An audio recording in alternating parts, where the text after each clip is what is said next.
আহাসিবান নাস আন ইউতরাকু আন ইয়াকুলু আমান্না ওয়া হুম লা ইফতানুন। আল্লাহ রাব্বুল আলামিন বলেন, মানুষ কি এইটা মনে করে নাকি সে নিজে বলবে আমি ঈমানদার আর তার পরীক্ষা নেওয়া হবে না? সে বলবে আন ইয়াকুলু আমান্না, আমি ঈমান এনেছি আর তার পরীক্ষা নেওয়া হবে না, এমনটা নয়। বরং আল্লাহ তাআলা মূলত জানিয়ে দেন যে নিজেকে ঈমানদার দাবি করে অবশ্যই অবশ্যই তার ঈমানের দাবির বিপরীতে তার পরীক্ষা নেওয়া হবে। তার মানে এই বিষয়টা সুনিশ্চিত, আমরা যারা ঈমানদার আমাদেরকে জীবনের কোনো না কোনো সময়ে পরীক্ষার মুখোমুখি হওয়া লাগবে। তবে ঈমানদারের তো ক্লাসিফিকেশন আছে, স্তর বিন্যাস আছে। নবীদের ঈমান আর সাহাবায়ে কেরামের ঈমান এক না, সাহাবায়ে কেরামের ঈমান আর তাবেঈনদের ঈমান এক না। তাবেঈন যারা সাহাবায়ে কেরামকে দেখছে তাদের ঈমান আর তাবেঈনদের ঈমান এক না। এজন্য আল্লাহ সুবহানাহু ওয়া তাআলা পরীক্ষা নেন, তবে ঈমানের স্তরের আলোকে। না হলে ক্লাস 5-এর ছাত্র যে তাকে যদি ক্লাস 10-এর প্রশ্নপত্রের আলোকে পরীক্ষা নেওয়া হয়, এটা ইনসাফ হবে না, এটা জুলুম হয়ে যাবে। অনুরূপভাবে আল্লাহ তাআলা যুগে যুগে যাদের ঈমানের স্তর যেই লেভেলের, আল্লাহ তাআলা ওই মাত্রার পরীক্ষাই আল্লাহ তাআলা নেন। নবীদের ব্যাপারে যেই পরীক্ষা আল্লাহ নিয়েছেন, যদি আমাদেরকে ওই মানের পরীক্ষার সামনে আল্লাহ দাঁড় করিয়ে দেন, পাশ করা অসম্ভব। তার মানে আমাদের ঈমানের স্তরের আলোকে আল্লাহ পরীক্ষা নেবেন। প্রথম বিষয়, যে মানের পরীক্ষা আল্লাহ নেবেন সেই পরীক্ষায় পাশ করার যোগ্যতা আমাদের আছে, তবে সবাই পাশ করে না। অনেক সময় এসএসসি পরীক্ষা, এইচএসসি পরীক্ষা, ম্যাট্রিক আইয়া পরীক্ষা আর কি, সবাই পরীক্ষা দেয়। বলেন তো সবাই কি পরীক্ষায় পাশ করে? সবাই পরীক্ষায় পাশ করে না। কিন্তু পরীক্ষায় পাশ করার জন্য যা দরকার ওই শ্রেণীগুলাতে সেগুলো পড়ানো হয়।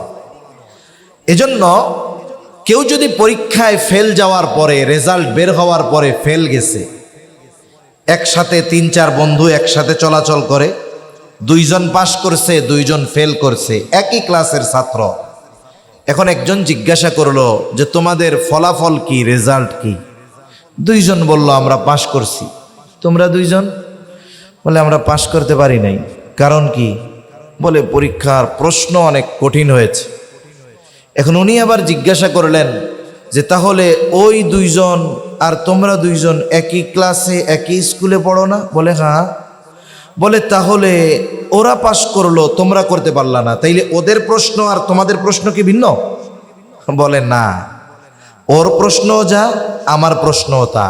এবার জবাব কি হবে? একই ক্লাসে পড়ো, একই প্রশ্নের পরীক্ষা হয়েছে, ওরা পাশ করলো, তোমরা 2জন পাশ করো নাই। এখন বাহানা দিচ্ছ যে প্রশ্ন কঠিন, আসলে তোমরা প্রস্তুতি নাও নাই, লেখাপড়া করো নাই। কথা বুঝেন নাই? তার মানে এই জামানায় আল্লাহ তাআলা যেই মানের পরীক্ষা নিবেন, ঈমানদারদের পাশ করার মতো যোগ্যতা আছে, তবে কি ওই পরীক্ষার প্রস্তুতি আমাদের নাই, প্রিপারেশন নাই। যার কারণে কেউ ফেল গেলে এ কথা বলার সুযোগ নাই যে আল্লাহ তাআলা আমার অবস্থার চাইতে আমাকে বেশি কঠিন পরীক্ষা নিয়েছেন, এটা বলার সুযোগ নাই। তবে আল্লাহ তাআলার কাছে কখনো বান্দা পরীক্ষা কামনা করবে না, সব সময় সহজতাই চাইবে, মুসিবত কখনো কামনা করবে না। সব সময় আল্লাহ তাআলার কাছে আসানি কামনা করবে। তবে পরীক্ষা যদি চলে আসে, আসতে পারে, এজন্য প্রস্তুতি নিতে হবে, ঠিক কিনা বলেন? এজন্য আল্লাহ তাআলা পরীক্ষা নিবেন এই ঘোষণা দিয়ে দিয়েছেন। এরপরে পরীক্ষা যখন কাছাকাছি হয়, স্কুল হোক আর মাদ্রাসা হোক, যেই ওস্তাদ যেই বিষয়ে দক্ষ, ছাত্ররা তার কাছে যায়, গিয়ে বলে ওস্তাদ প্রশ্ন তো আছে হাজার হাজার, কিন্তু আপনি আমাদেরকে একটু সাজেশন দিয়ে দেন, নির্দিষ্ট কিছু প্রশ্ন আমাদেরকে দাগিয়ে দেন, যেগুলার আলোকে প্রস্তুতি নিলে আমরা পরীক্ষায় ফেল যাব না, মোটামুটি রেজাল্ট ভালো হবে। এবার ওস্তাদ কি করেন, যেই প্রশ্নগুলো আসার মতো সেগুলো মার্ক করে দেন। এটার সাজেশন বলে মনে হয়, তাই না? সাজেশন দেয়। আল্লাহ তাআলা বান্দার প্রতি কত মেহেরবান, কত দয়ালু। পরীক্ষা নিবেন এই ঘোষণা আল্লাহ তাআলা দিয়ে দিয়েছেন। সাথে সাথে কোন কোন বিষয়ের পরীক্ষা হবে এটাও আল্লাহ তাআলা কোরআনুল কারীমের মধ্যে জানিয়ে দিয়েছেন। সুবহানাল্লাহ। কারণ হঠাৎ করে এক মুসিবত আসলে প্রস্তুতিবিহীন একজন ভালো ছাত্র, প্রস্তুতিবিহীন যদি হঠাৎ করে তার পরীক্ষা নেওয়া হয়, সে ফেল যাবে। ঠিক কিনা বলেন? অনেক সময় কয়েকদিন আগে এক জায়গায় আমরা গেছি, এক জায়গায় মুয়াজ্জিন নিবে, ইমাম নিবে। তারা শর্ত দিয়েছে হাফেজে কোরআন হতে হবে। কেন? কারণ রোজার মাসে তারাবি পড়াতে হবে। এখন একজন হাফেজ সাহেব আসছেন, ভালো জায়গায় পড়াশোনা করছেন। সাধারণ মানুষ তো অনেক কিছু বুঝে না। এখন ওনারা কোরআন থেকে প্রশ্ন করা হলো। স্বাভাবিকভাবে আমি যখন আমার পছন্দ মতো বললাম আপনি অমুক জায়গা থেকে পড়েন, ওনার তো ওই ধরনের প্রিপারেশন নাই। উনি কিছু দূর পড়ার পরে আটকে গেলেন। এরপরে বললাম আপনি আপনার মন মতো যেখান থেকে খুশি পড়েন। উনি সুন্দরভাবে বেশ কিছু দূর পড়লেন। আশেপাশের কিছু সাধারণ মানুষ যারা বুঝে না, এরা বলে হুজুর এটা চলবে না। কেন? আপনি জিজ্ঞাসা করলেন, জবাব দিতে পারলো না। আমি বললাম বলেন তো, এখন উনি আমার সামনে যে পরীক্ষা দিবেন ওনার প্রস্তুতি কতটুকু নিতে হবে? বলে গোটা কোরআনের। ঠিক না? কিন্তু উনি যেদিন তারাবি পড়াবেন ওই দিন ওনার হাতে 20 ঘন্টা 24 ঘন্টা সময় হাতে থাকবে। উনি ওই দিনের প্রস্তুতি নিবেন কতটুকু? 1.5 পারা অথবা 1 পারা। আর নিজের জন্য স্পেশালভাবে নিবে কতটুকু? আধা পারা। আর একদিন নিবে 15 পৃষ্ঠা। এই 15 পৃষ্ঠা তিনি 15 ঘন্টা পড়বেন। 10 পৃষ্ঠা তিনি 15 ঘন্টা পড়বেন। ওই সময়ে তার পড়ানোর প্রিপারেশন থাকবে, তার তিলাওয়াতের একটা সীমাবদ্ধতা থাকবে। ওই সময় উনি যখন প্রস্তুতি নেবেন তখন আর এরকম বাঁধবে না। তার মানে আল্লাহ তাআলা যদি বলতেন তোমাদের পরীক্ষা নেওয়া হবে, বিষয় জানায়া দেন নাই, তাহলে কি হতো? আমাদের একটা চিন্তা থাকতো পরীক্ষা কিসের নিবেন তা তো জানি না। বান্দা যেন পরীক্ষার প্রস্তুতি নিতে পারে, এজন্য আল্লাহ তাআলা আমি যে আয়াতগুলো আপনাদের খেদমতে তিলাওয়াত করেছি এই আয়াতের মধ্যে পরীক্ষার কিছু বিষয়ের কথা আল্লাহ বলে দিয়েছে। সুবহানাল্লাহ। আল্লাহ তাআলা বান্দার পরীক্ষা নেবেন, কিন্তু আল্লাহ চান না বান্দা পরীক্ষায় ফেল যাক।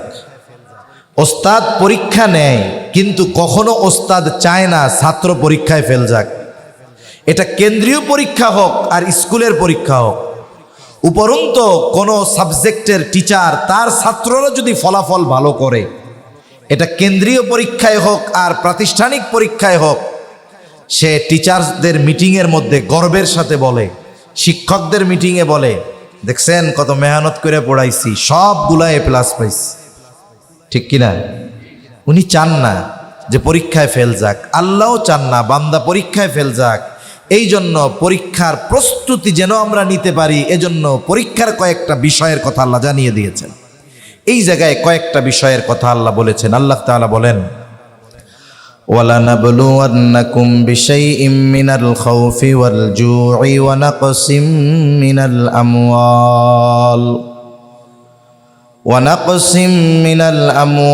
ওয়াল আনফুসি ওয়াস সামারাত। আল্লাহ রাব্বুল আলামিন দুইটা তাকিদ যোগ করে বলেন, ওয়ালানাবলুওয়ান্নাকুম, অবশ্যই অবশ্যই তোমাদের পরীক্ষা নেওয়া হবে। আল্লাহ তাআলা জানায় দেন অবশ্যই অবশ্যই তোমাদের পরীক্ষা নেওয়া হবে। কোন কোন বিষয়ের? আল্লাহ তাআলা 1 নম্বরে বলেন বিশাইইম মিনাল খাউফ। আল্লাহ রাব্বুল আলামিন জানায় দেন ভয় ভীতির মাধ্যমে পরীক্ষা নেওয়া হবে। ওয়াল জু, ক্ষুধা অভাব দরিদ্রতার মাধ্যমে পরীক্ষা নেওয়া হবে। ওয়া নাকসিম মিনাল আমওয়াল, মালের লস, মালের ক্ষতির মাধ্যমে পরীক্ষা নেওয়া হবে। ওয়াল আনফুস, জানের ক্ষতির মাধ্যমে পরীক্ষা নেওয়া হবে। মুফাসসিরিনে কেরাম বলেন এই জানের ক্ষতির মাধ্যমে পরীক্ষা, এটা নিজের জানের ক্ষতির মাধ্যমে পরীক্ষা হতে পারে, আবার এটা আপনজন প্রিয়জনের জানের ক্ষতির মাধ্যমে পরীক্ষা নেওয়া হতে পারে। ওয়াসসামারাত, ফল ফসলের ক্ষতির মাধ্যমে পরীক্ষা নেওয়া হবে। আল্লাহ তাআলা 5টি বিষয়ের পরীক্ষার কথা বলেছেন। বুজুর্গানে দিন বলেন, প্রত্যেকটি ইমানদারকে জীবনের কোনো না কোনো ক্ষেত্রে হতে পারে এই 5 বিষয়ের পরীক্ষার মুখোমুখি হওয়া লাগতে পারে। যদি 5টার নাও লাগে, কমপক্ষে একটা বিষয়ের হলেও পরীক্ষার মুখোমুখি তার এই দুনিয়ায় হওয়া লাগবেই লাগবে। তাহলে যেই পরীক্ষা সুনিশ্চিত, সেই পরীক্ষার জন্য প্রস্তুতি নেওয়াটাই বুদ্ধিমানের কাজ, ঠিক কিনা? তাহলে আল্লাহ রাব্বুল আলামিন 1 নম্বরে বলেন বিশাইইম মিনাল খাউফ, আল্লাহ তাআলা কিছু ভয় ভীতির মাধ্যমে আমাদের পরীক্ষা নেবেন। সাধারণত এই দুনিয়ায় ঈমানের উপরে যদি কেউ পরিপূর্ণভাবে চলতে চায়, ঈমানের দাবি অনুযায়ী যদি চলতে যায়, এই ভয় ভীতি শুধু বাহির বা আশপাশ থেকে আসে না, বরং অনেক সময় নিজের ঘরের মধ্য থেকেও হাজারো বাধার সম্মুখীন হওয়া লাগে। আমার এরকম কিছু পরিচিত জন আছে যাদের পরিবার জাগতিক শিক্ষায় অনেক শিক্ষিত, এলিট শ্রেণী, সম্পদওয়ালা মানুষ, কিন্তু ওই তরুণ যুবক উলামায়ে কেরামের সংস্পর্শে এসে তার দিলের পরিবর্তন হয়েছে। দিলের পরিবর্তন হয়েছে, আমলের পরিবর্তন, কথার পরিবর্তন, সুরাতের পরিবর্তন।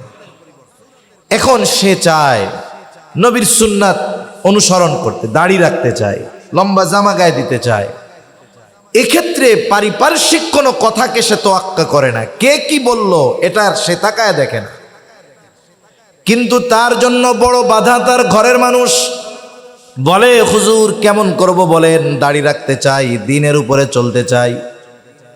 আমার মা, আমার বোন, আমার বাবা, দ্বীনের উপরে চলার ক্ষেত্রে আমার সবচাইতে বড় বাধা। আমি দাড়ি রাখলে মানুষ জঙ্গি বলল না মোল্লা বলল সেটা আমার কিছু আসে যায় না, কিন্তু আমি যখন দাড়ি লম্বা করা শুরু করেছি, আমার মা আমাকে বলে তুমি এটা রাখবা না, তোমারে মানুষে জঙ্গি বলবে, আমাদের আত্মীয় স্বজন তোমার কাছ থেকে দূরে সরে যাবে। আমি বললাম, মা সব সরে যাক, তাতে কি, আমি নবীর আদর্শে আদর্শিত হতে চাই, দ্বীনের উপরে পরিপূর্ণ চলতে চাই। এইবার তার ঘর থেকে হুমকি দেওয়া হয়, তুমি যখন ঘুমায় থাকবা তখন আমরা তোমার দাড়িগুলো কেটে দিব। তাহলে দেখুন, দ্বীনের উপরে চলতে গেলে পারিপার্শ্বিক ভয়ভীতির পরীক্ষা তো আছে। কিছু কিছু ক্ষেত্রে এই ভয়ভীতি নিজের ঘরের মধ্য থেকেও দেওয়া হয়। এজন্য ইমানদার ঈমানের উপরে চলতে গেলে হাজারো বাধা আসবে, হাজারো বিপত্তি আসবে, ভয় ভীতি আসবে, বিভিন্ন সূরাতে বিভিন্ন আকৃতিতে আসবে, এটা স্বাভাবিক। তবে আল্লাহ তাআলা দেখতে চান যে আমার এই বান্দা ওই ভয় ভীতিকে সামনে দেখতে পেয়ে সে ঈমানের পথ থেকে পথচ্যুত হয়ে যায় কিনা, ওই মুসিবতে সে দ্বীনহীন হয়ে যায় কিনা। মূলত আল্লাহ তাআলা এটা দেখতে চায়। এরপরে আল্লাহ রাব্বুল আলামিন বলেন ওয়াল জু', আল্লাহ তাআলা ক্ষুধা, দারিদ্রতা, অভাব দিয়ে মুমিনের ঈমানের পরীক্ষা নেন। একটু খেয়াল করে দেখেন, আমাদের মুসলিম দেশগুলার মধ্যে সবচাইতে জুলুমের শিকার আমার ফিলিস্তিনের গাজ্জার মুসলমানেরা। একটু চিন্তা করে দেখেন, আমেরিকা, ইসরায়েল তাদেরকে বলে দিয়েছে তোমরা এই গাজ্জা ভূমি ছেড়ে চলে যাও, ফিলিস্তিন ছেড়ে চলে যাও, অন্যান্য দেশে তোমাদেরকে বিলাসী জীবনযাপনের ব্যবস্থা করে দেওয়া হবে, তোমাদেরকে আধুনিক সব ব্যবস্থাপনা করে দেওয়া হবে, তোমরা যেন তোমাদের হায়াত খুব আরামে স্বাচ্ছন্দ্যে বিলাসিতার সাথে অতিবাহিত করতে পারো, সেই ব্যবস্থাও তোমাদের করে দেওয়া হবে। কিন্তু এই মানুষেরা ক্ষুধার কষ্ট, জানের কষ্ট সব কিছু সহ্য করতেছে, এরপরেও এই পবিত্র ভূমি ছেড়ে যেতে তারা রাজি নয়। তারা যে ক্ষুধার জন্য সীমাহীন কষ্ট করতেছে। আজকে তো আমরা মুসলিম উম্মাহ বিভক্ত হয়ে গেছি। আমরা তো ছিলাম একটা দেহের ন্যায়, মুসলমান এক দেহের ন্যায়। দেহের যে কোনো অংশে যদি কোনো কষ্ট অনুভব হয়, এই কষ্ট গোটা দেহে ছড়িয়ে পড়ে। একজন যদি প্যারালাইজড তার না হয়, তাহলে পায়ে যদি কাটা ফুটে, এই ব্যথার খবর মাথা পর্যন্ত পৌঁছিয়ে যায়। চোখে যদি কোনো কষ্ট হয়, এই কষ্ট সারা দেহ অনুভব করতে পারে। এক জায়গায় আঘাত লাগে, অনেক সময় ওই আঘাতে গোটা দেহের মধ্যে জ্বর চলে আসে, ঠিক কিনা বলেন? আজকে আমরা মুসলিম উম্মাহ সীমান্ত আর জাতীয়তাবাদের বেড়া জালে আটকে গিয়েছি। আমরা পরিচয় দেই নিজেদের, কেউ বলে বাঙালি, কেউ বলে বাংলাদেশি, সাথে সাথে সীমান্তের বেড়াজাল। অথচ উচিত ছিল পৃথিবীর কোথাও যদি কোনো মুসলমান ভাই নির্যাতিত হয়, সে নির্যাতিত হওয়ার কারণে যতটা কষ্ট অনুভব করবে, আমি তার কষ্টটা দেখে অনুরূপ কষ্ট অনুভব করা আমার আপনার দরকার ছিল। কিন্তু এই সীমান্তবাদ, জাতীয়তাবাদ আর সীমান্তের বেড়াজাল এ কষ্ট আমাদের থেকে দূর করে দিয়েছে। যার কারণে দেখেন, গাজার সাথে সীমান্ত আছে জর্ডানের কিছু অংশ আর মিশরের কিছু অংশ। দুইটা দেশই মুসলিম দেশ, এক দেয়াল। এই দেয়ালের এই পাড়ে মাসের পর মাস অনাহারে আমার মুসলমান ভাইরা না খেয়ে মরতেছে। শিশুরা খাবারের অভাবে শুকিয়ে হাড্ডিসার হয়ে গেছে। সিনার হাড্ডিগুলো দেখা যায় একেবারে। একটা বাচ্চা কয়েকদিন আগে মারা গেছে, 7-8 কেজি ওজন হয়ে গেছে না খাইতে খাইতে, হাড্ডি আর চামড়া ছাড়া কিচ্ছু নাই। অথচ দেয়ালের ওই পাড়ে আনন্দ ফুর্তি মজা মাস্তি চলতেছে। এই যে দেখুন, একটা দেয়াল আমাদের আর তাদের মধ্যে যোজন যোজন দূরত্বের সৃষ্টি করে দিয়েছে, ঠিক কিনা বলেন? আমার ভাইয়েরা হয়তো ক্ষুধার যন্ত্রণায় পরীক্ষায় আছে। অনুরূপভাবে আল্লাহ রাব্বুল আলামিন জানা দেন, তিনি ক্ষুধা, অভাব, দরিদ্রতা দিয়ে মুমিনের ঈমানের পরীক্ষা নেন। এরপরে আল্লাহ তাআলা বলেন, ওয়ানাকসিম মিনাল আমওয়াল। অনেক সময় আল্লাহ তাআলা মালের ক্ষতি দিয়ে পরীক্ষা নেন। ব্যবসায়ী ব্যবসা করতেছে, দোকান ভরপুর মাল উঠাইছে, আল্লাহর বান্দা শর্ট সার্কিট হয়ে আগুন লেগে মাল সব পুড়ে গেছে। আল্লাহ তাআলা হয়তো তার পরীক্ষা নিতে চান। এমনও আল্লাহর বান্দা আমার দেখা, উনি ইজতেমায় আসবেন, ইজতেমায় কিছু মানুষ ওনারে টাকা পয়সা দিয়া দোকানে মাল জিনিস ওঠানোর ব্যবস্থা করে দিছে। রাতের বেলায় একজন দুশ্মনী করা তার দোকানে আগুন লাগায় মাল সব পোড়ায়া দিল। সকালবেলায় উনি ইজতেমায় আসবেন, আর রাতের বেলা তার দোকানে আগুন লাগছে, পুড়ে সব ছাই। আমরা চিন্তা করছি বেচারা হায় হুতাশ করবে, কিন্তু আল্লাহর বান্দা ওই পোড়া ছাই তালা মেরে সুন্দর মতো 3 দিনের জন্য চলে আসছে বিশ্ব ইজতেমায়। ওখান থেকে দিলের পরিবর্তন হয়েছে। আল্লাহর বান্দা আবার চলে গেছেন এক চিল্লায়। এরপরে বাড়িতে ফিরে আসছেন। আল্লাহ সুবহানাহু ওয়া তাআলা এই চিল্লায় থাকা অবস্থায় তার দোকানে পুনরায় মাল জিনিস ওঠানোর ব্যবস্থা করে দিয়েছে। কিছু মানুষ তার এই মুসিবতে নিঃস্বার্থভাবে এগিয়ে আসছে, যে এই লোকটার এইরকম হালাত যে আমরা যদি কোনো ক্ষতি হইতো সব বাদ দিয়ে আগে কপাল থাপড়াইতাম, যা রে আমার মাল শেষ, জীবন শেষ, ব্যবসা শেষ, খামু কি, পরিবার খাওয়ামু কি। কিন্তু সে আল্লাহ রাস্তায় যাবে, ওই পোড়া দোকানে তালা মাইরা সে চলে আসছে। কি হয়েছে না হয়েছে পরে হবে, আবার চলে গেছে চিল্লায়। আল্লাহ তাআলা কিছু লোক তৈরি করে দিছে তার জন্য। সে আসছে, আবার তার ব্যবসা চাঙ্গা, আলহামদুলিল্লাহ, এখন সে ভালো আছে। এজন্য অনেক সময় এমনটা হয় যে আল্লাহ তাআলা বান্দার মালের মধ্যে কিছু লস দিয়ে পরীক্ষা নেয় যে আমার বান্দার মনোভাবটা কি। কারণ দেইও তো আমি, নেইও তো আমি, ঠিক কিনা বলেন? আল্লাহ তাআলা এরপরে বলেন ওয়াল আনফুস। আল্লাহ তাআলা জানের ক্ষতি দিয়ে পরীক্ষা নেন। মুফাসসিরিন কেরাম বলেন জানের ক্ষতি এটা অনেক সময় নিজের জানের ক্ষতির মাধ্যমে হয়, অনেক সময় আপনজন প্রিয়জনের জানের ক্ষতির মাধ্যমে পরীক্ষা নেওয়া হয়। যেমন আল্লাহ তাআলা হযরত ইব্রাহিম আলাইহিস সালামকে পরীক্ষা নিয়েছেন। সন্তানকে জবাই করতে হবে এই নির্দেশ দিয়া। এটা আল্লাহ তাআলার পক্ষ থেকে ইব্রাহিম আলাইহিস সালামের জন্য বড় এক পরীক্ষা। এজন্য আল্লাহ তাআলা বলেন, ইন্না হাযা লাহুয়াল বালাউল মুবিন। বড় এক পরীক্ষা আল্লাহ তাআলা ইব্রাহিম আলাইহিস সালামের নিয়েছেন। তবে আল্লাহ তাআলা আমাদের মতো দুর্বল ইমানদারদের এমন কঠিন পরীক্ষায় ফালান না। মাঝে মধ্যে কি হয়, হয়তো কেউ পড়ে গিয়ে হাতটা ভেঙে যায়, মসজিদে আসতে গিয়ে স্লিপ খেয়ে পড়ে গেছে, পাটায় ব্যথা পাইছে, সন্তানের কিছু অসুস্থতা হয়েছে, বা তার এমন হয়েছে হাতটা ভেঙে গেছে, পাটা ভেঙে গেছে। মূলত আল্লাহ সুবহানাহু ওয়া তাআলা অনেক সময় নিজের জানের অথবা আপনজনের জানের ক্ষতি দিয়ে আল্লাহ তাআলা পরীক্ষা নেয়। অনেক সময় এমনটা হয় যে পিতা নিজের চাইতে সন্তানকে আমার পক্ষ থেকে দেওয়া ওই সন্তানের প্রতি তার মহব্বত ভালোবাসা বেশি কিনা, এজন্য অনেক সময় আল্লাহ তাআলা পরীক্ষা নেয়। সন্তান সন্ততির অসুস্থতা দিয়ে পরীক্ষা নেয়। অনেক সময় আল্লাহ তাআলা একেবারে বাবার সামনে সন্তানকে দুনিয়া থেকে নিয়ে যান, এটাও আল্লাহ তাআলার পক্ষ থেকে বড় পরীক্ষা।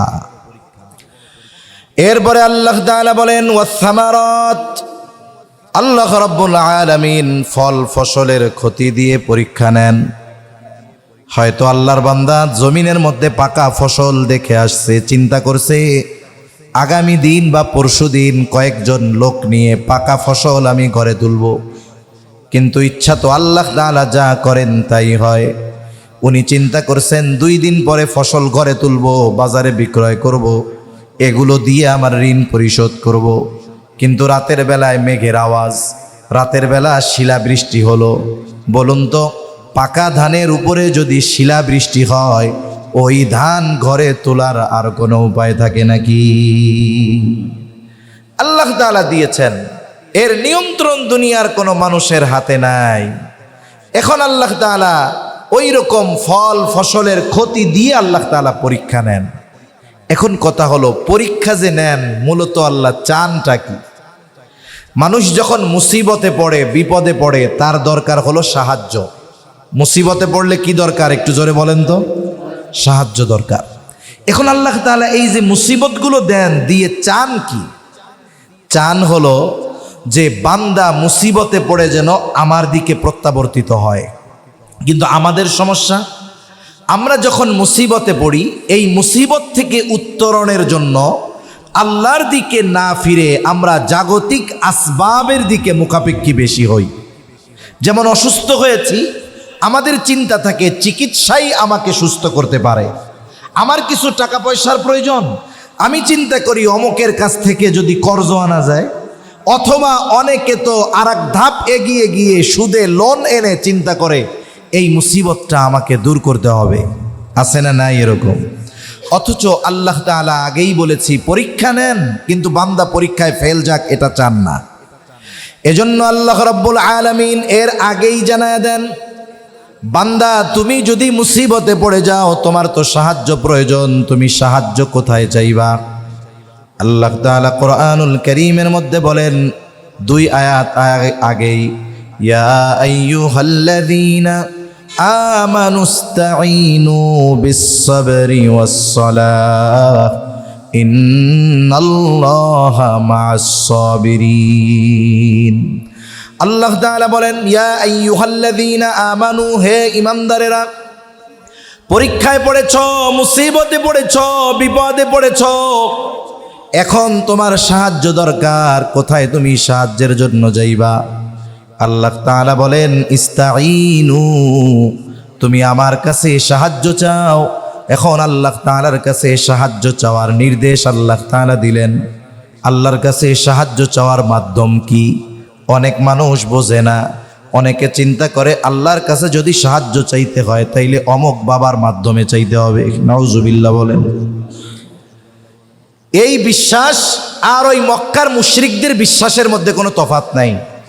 মক্কার মুশরিকরা কিন্তু আল্লাহর অস্তিত্বে বিশ্বাসী ছিল, ওরা নাস্তিক ছিল না। এমন ছিল না যে, এমনটা বলতো না যে স্রষ্টা বলে কেউ নাই, এমনটা মক্কার মুশরিকরা বলতো না।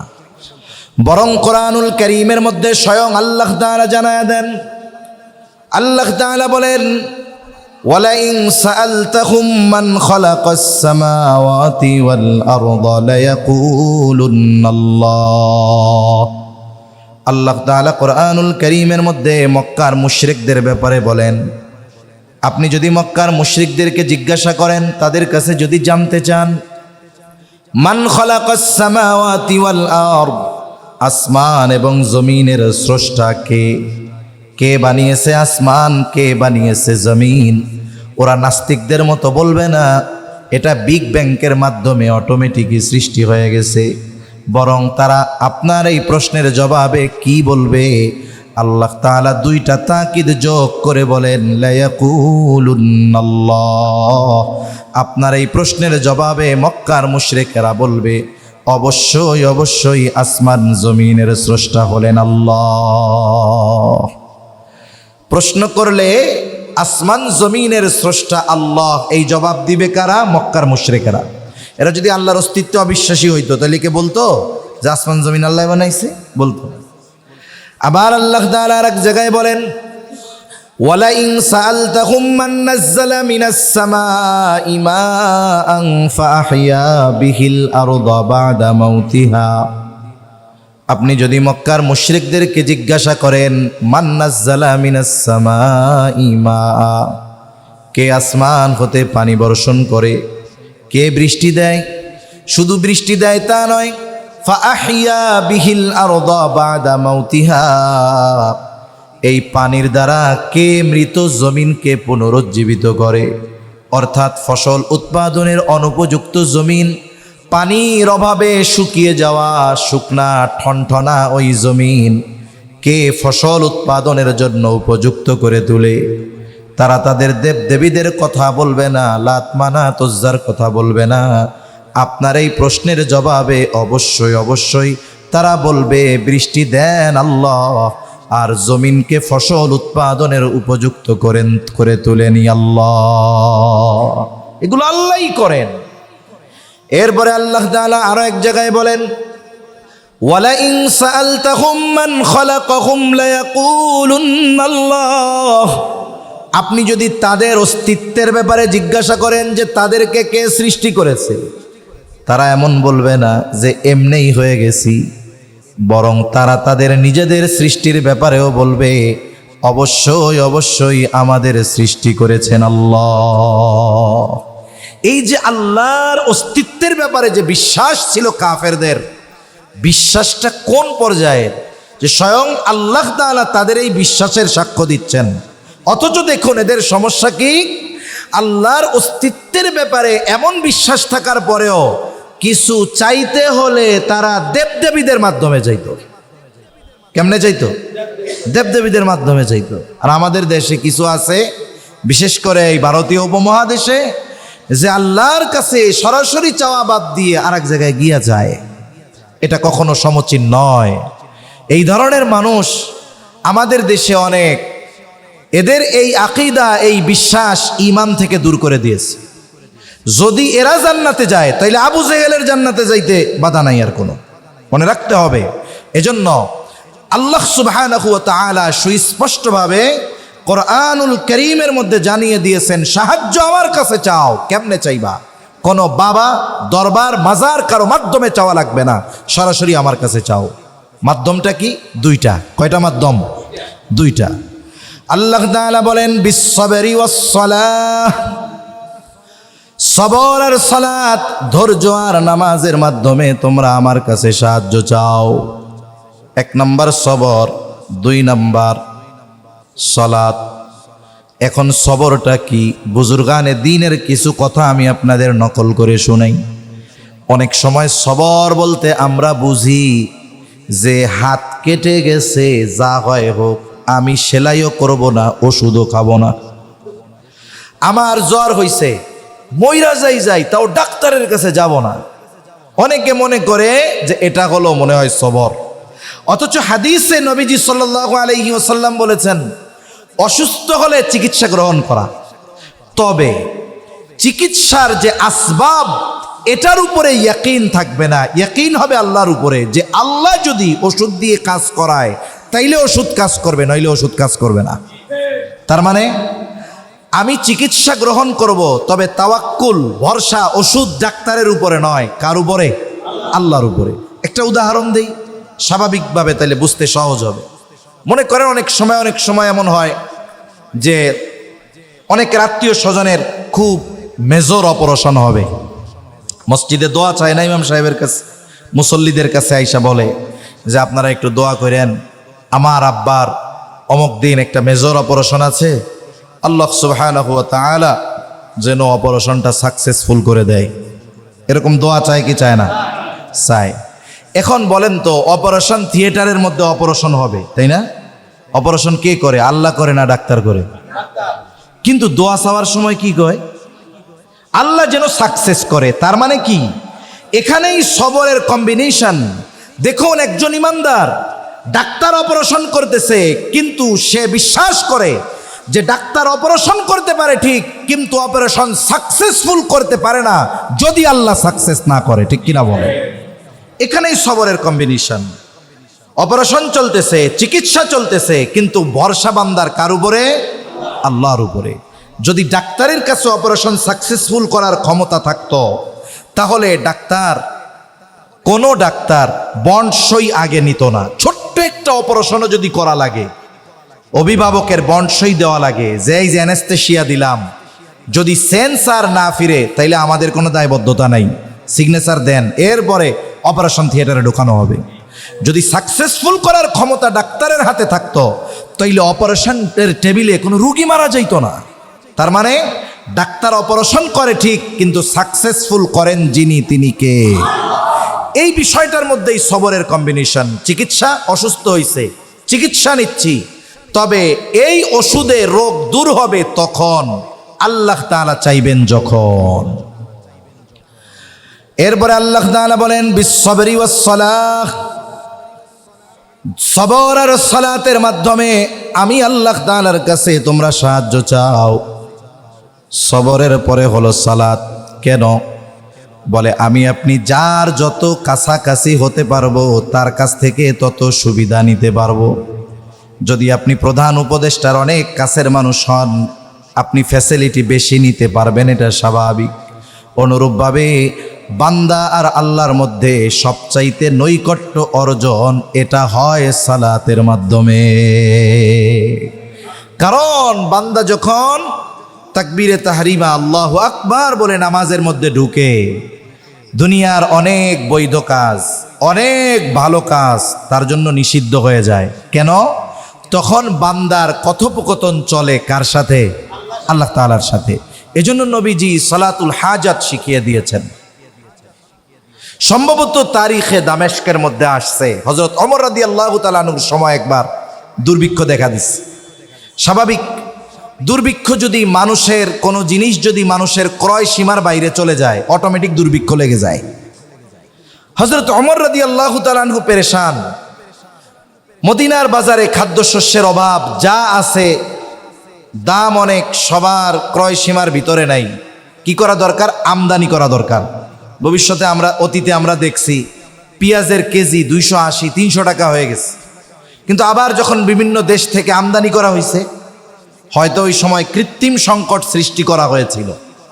আমরা পরবর্তীতে দেখলাম বাংলাদেশের যত বড় বড় বাজারগুলো আছে, চট্টগ্রামের খাতুনগঞ্জ, এই সব জায়গায় লক্ষ লক্ষ পচা পেঁয়াজ ওগুলো নদীর মধ্যে ফেলে দিয়েছে। তার মানে এইগুলো সিন্ডিকেট, মানুষের ভোগান্তির জন্য, কিছু মুনাফা বেশি পাওয়ার জন্য, অথবা কিছু টাকা বিদেশে পাচার করার জন্য এই আমদানির ভাব ধরছে আর কি। আমদানি করছে, দাম তখন কমে গেছে। এখন ওমর রাদিয়াল্লাহু তাআলা আনহু সাহাবায়ে কেরামকে নিয়ে পরামর্শ করলেন কি করা যায়। সিদ্ধান্ত হলো আগামীকাল সকালে এক গ্রুপ চলে যাবে সিরিয়ার দিকে, আর এক গ্রুপ চলে যাবে মিশরের দিকে, তার মানে চতুর্দিকে ছড়ায় পড়বে। আর এক গ্রুপ চলে যাবে ইয়েমেন খাদ্যশস্য আমদানি করার জন্য।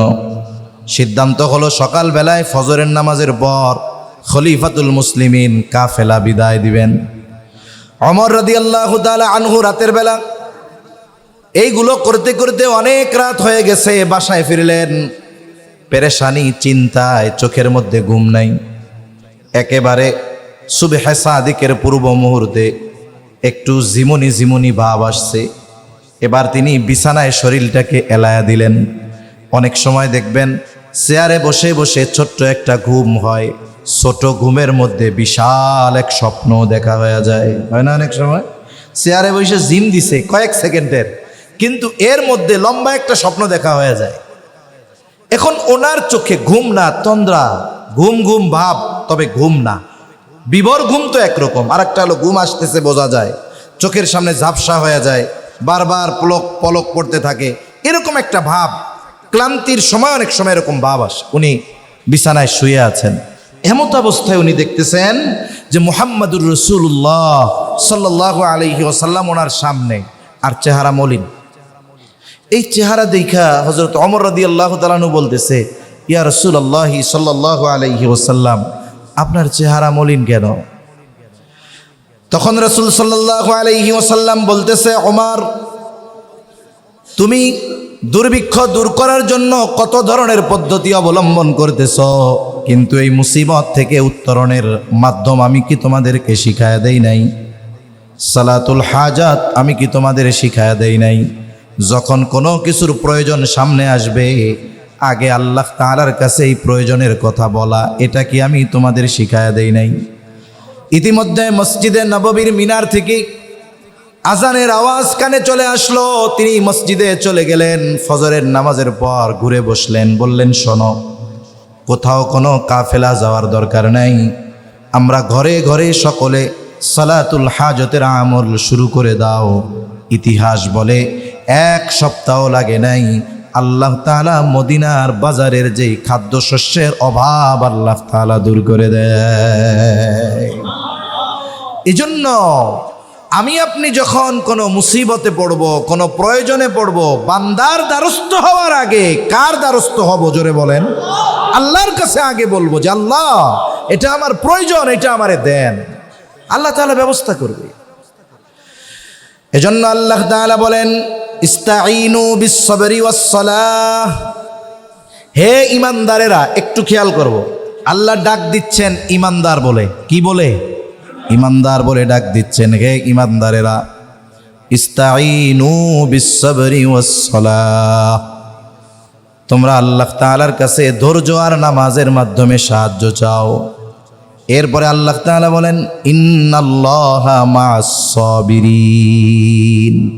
আল্লাহ এটা বলেন নাই, ইন্নাল্লাহা মা'আল মুমিনিন, আল্লাহ বলেন নাই। ডাক দিছেন মুমিন বলে, লাস্টে কি বলতেছেন? আল্লাহ ধৈর্য ধারণকারীদের সাথে আছেন। তার মানে সাধারণ মুমিন ঈমান আনছে, এদের অবস্থান আর যে সবের মুমিন তার অবস্থান এক না। কথা বুঝেন নাই মনে হয়? একজন শুধু ঈমান আনছে, আর একজন শুধু মুমিন না, সে সবের মুমিন, সবরের গুণ তার মধ্যে আছে। এই দুইজনের মধ্যে তফাৎ আছে। দেখেন, ইব্রাহিম আলাইহিস সালাম যখন সন্তানকে জবাই দিবে, ইসমাইল আলাইহিস সালাম কি বলছে? ইয়া আবা তিফআল মা তুমার সাতাজিদুনি ইনশাআল্লাহু মিনাস সাবিরিন। ইনশাআল্লাহ আপনি আমাকে ধৈর্য ধারণকারীদের অন্তর্ভুক্ত পাবেন। ইব্রাহিম আলাইহিস সালাম দোয়া করছিল, ওই যে রব্বি হাবলি মিনাস সালিহিন, আমার একটা নেককার সন্তান দেন আল্লাহ। আল্লাহ বললেন, ফাবাশশারনাহু বিগুলামিন হালিম, একটা সহনশীল সন্তানের সুসংবাদ দিছে। সহনশীলকে, যার মধ্যে সবরের গুণও আছে সে। আল্লাহ বলছিলেন, কেমন সহনশীল সন্তান দিব তোমারে, এইটা আল্লাহ দেখাইছেন কোন সময়? এই যে কোরবানি করতেছে, জবাই করতেছে, এই স্বপ্ন দেখাইয়া যে দেখো, তোমারে বলছিলাম যে সহনশীল একটা সন্তান দিব, এই সন্তান কেমন সহনশীল, কেমন সবরের গুণে গুণান্বিত, তুমি জবাই করতে চাইবা, আর ও বলবে, আল্লাহ বাবা আপনি আপনার দায়িত্ব পালন করেন, আপনি আমারে ধৈর্যশীলদের অন্তর্ভুক্ত পাবেন। সুবহানাল্লাহ। এই জন্য সবরের গুণ যেন তেন গুণ না। আল্লাহ বলেন, তার মানে আল্লাহ বলতে চায়, যেই মুমিন মুসিবতে পড়ে ধৈর্য আর নামাজের মাধ্যমে আল্লাহর কাছে সাহায্য চায়, তার প্রমোশন হয়। কি হয়? প্রমোশন কি হয়? শুধু মোমেন থেকে সে সবের মুমিন হয়ে যায়, আর সবের মুমিন যে হয় তার সাথে আছে কে? আল্লাহ। আচ্ছা, শোয়ারটাই না আজান? আচ্ছা ঠিক আছে, কত বাজে? এটা ঠিক নাই। হ্যাঁ, তাহলে যারা আল্লাহর কাছে বিপদ আপদ মুসিবতে সাহায্য প্রার্থনা করে তাদের সাথে থাকে কে? জোরে বলেন না, থাকে কে? এখন আমরা যদি মুসিবতে পড়ার পরে আল্লাহর কাছে ধৈর্য আর নামাজের মাধ্যমে সাহায্য চাই, তাহলে কি হব? বলে সাবের মুমিন হব। আর আমাদের মুসিবতে আমাদের সাথে যিনি থাকবেন তিনি কে? আল্লাহ। এজন্য আল্লাহ তাআলা এরপরে বলেন বাশশিরিস সাবিরিন, এই পরীক্ষায় যারা উত্তীর্ণ হবে, আমি আল্লাহর কাছে সাহায্য চাবে, মূলত তারাই হলো পরীক্ষায় পাস। আল্লাহ তাআলা বলেন বাশশিরিস সাবিরিন আল্লাযীনা ইযা আসাবাতহুম মুসিবাহ ক্বালু ইন্না লিল্লাহি ওয়া ইন্না ইলাইহি রাজিউন। আল্লাহ তাআলা বলেন বাশশিরিস সাবিরিন, এই পরীক্ষায় যারা ধৈর্য ধারণ করলো। কারা ধৈর্য ধারণকারী? মুসিবতে পড়া যারা আল্লাহর কাছে ধৈর্য আর নামাজের মাধ্যমে সাহায্য চায়, আল্লাহ বলেন তারাই ধৈর্য ধারণকারী। তাদেরকে আপনি সুসংবাদ দেন। তার মানে কিসের সুসংবাদ? জান্নাতের সুসংবাদ দেন। সুবহানাল্লাহ। এখন প্রত্যেকটা জিনিসের প্রাথমিক একটা আলামত আছে, প্রত্যেকটা জিনিসের প্রাথমিক একটা আলামত আছে। তা ধৈর্যশীল ইমানদার যারা যারা জান্নাতের সুসংবাদ পাবে, এদের প্রাথমিক আলামতটা কি? আল্লাহ তাআলা বলেন আল্লাযীনা ইযা আসাবাতহুম মুসিবাতুন ক্বালু ইন্না লিল্লাহি ওয়া ইন্না ইলাইহি রাজিউন। সুসংবাদ দেন ওই সমস্ত ধৈর্য ধারণকারীদের, বিপদ আপদ মুসিবতে যারা আমি আল্লাহর কাছে সাহায্য প্রার্থনা করে ধৈর্য আর নামাজের মাধ্যমে, তাদেরকে জান্নাতের সুসংবাদ দেন। বলে তারা কারা? তাদের উপরে যখন কোনো বিপদ আপদ মুসিবত আসে, তারা যখন কোনো বিপদ আপদ মুসিবতে পতিত হয়, তারা বলে ইন্না লিল্লাহি ওয়া ইন্না ইলাইহি রাজিউন। তাহলে মুসিবতে পড়লে ইন্না লিল্লাহি ওয়া ইন্না ইলাইহি রাজিউন, এটা পড়ার শিক্ষা আমাদেরকে দিয়েছেন আল্লাহ দিয়েছেন। এক এলাকায় গেছি অনেক আগে, একবার এই বিষয়ে কিছু কথা বলতে গিয়া অনেক মানুষ জিজ্ঞাসা করছি, বলেন তো এই দোয়া কোন সময় পড়ে? সবাই জোরে কয় হুজুর এটা মানুষ মরলে পড়ে। তার মানে তারা মনে করে শুধু মানুষ মরার দোয়া হলো এটা, অথচ বিষয়টা এমন না। ছোটখাটো সব মুসিবতে একটু ধাক্কা লাগছে, ইন্না লিল্লাহ। চশমাটা এক জায়গায় রাখছেন, পাওয়া যাচ্ছে না, কোথায় রে? ইন্না লিল্লাহ। পকেটে হাত দিছেন, চুরি করে নিয়ে গেছে, আগে কন ইন্না লিল্লাহ। যে কোনো মুসিবতে ছোট হোক আর বড় হোক, ইন্না লিল্লাহি ওয়া ইন্না ইলাইহি রাজিউন, এটা পড়ার শিক্ষা আমাদের দিছেন কে? আল্লাহ। এই আয়াতের তাফসিরে নবীজি সাল্লাল্লাহু আলাইহি ওয়াসাল্লাম আর একটু বাড়াইয়া একটু দোয়া শিখাইয়া দিছেন। এত সুন্দর এক দোয়া, যেই দোয়ার প্রথম অংশ শিখাইছেন আল্লাহ, আর শেষ অংশ শিখাইছেন মুহাম্মাদুর রাসূলুল্লাহ সাল্লাল্লাহু আলাইহি ওয়াসাল্লাম। নবীজি সাল্লাল্লাহু আলাইহি ওয়াসাল্লাম বলেন মুসিবতে পড়লে বলবা ইন্না লিল্লাহি ওয়া ইন্না ইলাইহি রাজিউন। এরপরে এতটুকু নবীজি বাড়ায় শিখায়া দিলেন আল্লাহুম্মা আজুরনি ফি মুসিবাতি ওয়া আখলুফ লি খায়রাম মিনহা ইন্না লিল্লাহি ওয়া ইন্না ইলাইহি রাজিউন। নিশ্চয় আমরা আল্লাহর জন্যই আবার তার কাছেই প্রত্যাবর্তন করব। আল্লাহুম্মা আজুরনি ফি মুসিবাতি, আয় আল্লাহ আপনি আমাকে এই মুসিবতের উজরাত দেন, প্রতিদান দেন, মুসিবত থেকে উদ্ধার করেন। ওয়া আখলুফ লি খায়রাম মিনহা, আয় আল্লাহ এই মুসিবতের মাধ্যমে আমি যা হারিয়েছি তার চাইতে উত্তম বস্তু আপনি আমাকে ফিরিয়ে দেন। নবীজি সাল্লাল্লাহু আলাইহি ওয়াসাল্লাম বলেন মুসিবতে পতিত হয়ে যে এই দোয়া করবে, বলে যা সে হারিয়েছে তার চাইতে উত্তম বস্তু আল্লাহ তাকে ফিরিয়ে দিবে। সুবহানাল্লাহ। এজন্য কোনো মুসিবতে যদি পড়ি, কিছু যদি হারিয়ে যায়, আমরা এই ইন্না লিল্লাহি ওয়া ইন্না ইলাইহি রাজিউন, আল্লাহুম্মা আজুরনি ফি মুসিবাতি ওয়া আখলুফ লি খায়রাম মিনহা, এই দোয়াটা শিখবো, আমল করব, বলেন ইনশাআল্লাহ। আর যারা এই অভ্যাসে অভ্যস্ত তাদের ব্যাপারে আল্লাহ তাআলা বলেন উলাইকা আলাইহিম সালাওয়াতুম মির রাব্বিহিম ওয়া রাহমা, এই সমস্ত বান্দা তাদের উপরে আল্লাহ তাআলার পক্ষ থেকে বিশেষ অনুগ্রহ আর দয়া। ওয়াউলাইকা হুমুল মুহতাদুন, বলে এই গুণে গুণান্বিত, সবরের গুণে গুণান্বিত মানুষ তো তারাই হলো সৎপথ প্রাপ্ত, তারাই সিরাতে মুস্তাকিমের উপরে আছে।